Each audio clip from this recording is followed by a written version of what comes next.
అందరికీ నమస్కారం। ఈరోజు చిత్తూరు జిల్లాలో ఉన్నటువంటి అత్యంత ప్రాచీనమైన క్షేత్రాల్లో ఒకటైన మూలకోనకు మనము వెళ్ళబోతున్నాము।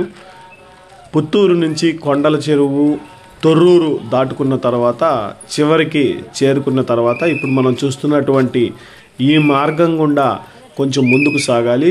ఈ మార్గంలో దట్టమైన రాళ్ళు ఉంటాయి। ఈ రాళ్ళను జాగ్రత్తగా చూసుకుంటూ ముందుకు నడుచుకుంటూ వెళ్తూ ఉండాలి। మార్గం మధ్యలో పచ్చటి చెట్లు గలగల పారే సెలయేర్లు ఉంటాయి। ఈ సెలయేర్లు మనందరినీ చాలా ఆకర్షిస్తుంటాయి।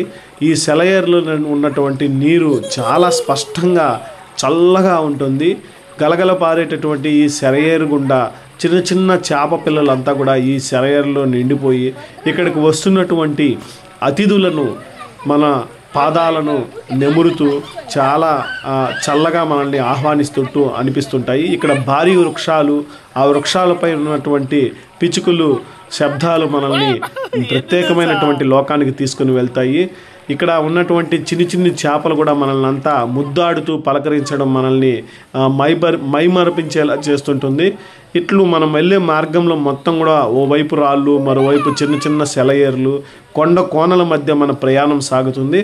ఇక చివరికి మనం ఇప్పుడు చూస్తున్నటువంటి ఈ ప్లేసే మూలకోనకు చేరుకున్నాము। ఇక్కడ కొంచెం వెళ్ళేటప్పుడు కోతులు హడావిడి చాలా ఎక్కువగా ఉంటుంది కాబట్టి తినుబండారాలు ఏవి కూడా మనం చాలా జాగ్రత్తగా బ్యాగ్లో పెట్టుకుని వెళితే కూడా మనల్ని అవి డిస్టర్బ్ చేస్తూ ఉంటాయి। వాస్తవంగా వాటి తప్పు లేదు, ఎందుకంటే వాటి ప్రాంతానికి మనం వెళ్ళాం కాబట్టి మనం కొంచెం జాగ్రత్తగా మనం తీసుకున్నటువంటి వస్తువులంతా తీసుకుని వెళ్ళాలి। ఇదే ఈ ద్వారం గుండా లోపలికి వెళ్ళిన వెంటనే మనకి మైమరపించేలా మూలకోన మనకి కనిపిస్తుంది। ఇక్కడ చూస్తున్నటువంటి ఈ ఆలయంలో మహావిష్ణువు ఆలయం ఉంది। ఈ ఆలయానికి ముందు రెండు కొలనులు ఉన్నాయి। ఎగువన ఒక కొలను ఉంది, దిగువన ఒక కొలను ఉంది।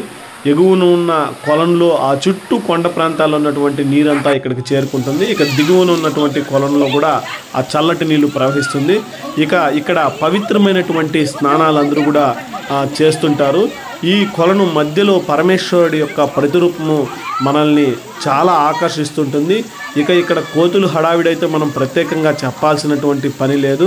మనం పూజ చేసుకునే అంత సమయం కూడా మనకి ఈ కోతులు ఇవ్వు। ఇక్కడ నీళ్లు చాలా స్పష్టంగా చాలా అద్భుతంగా ఉంటుంది।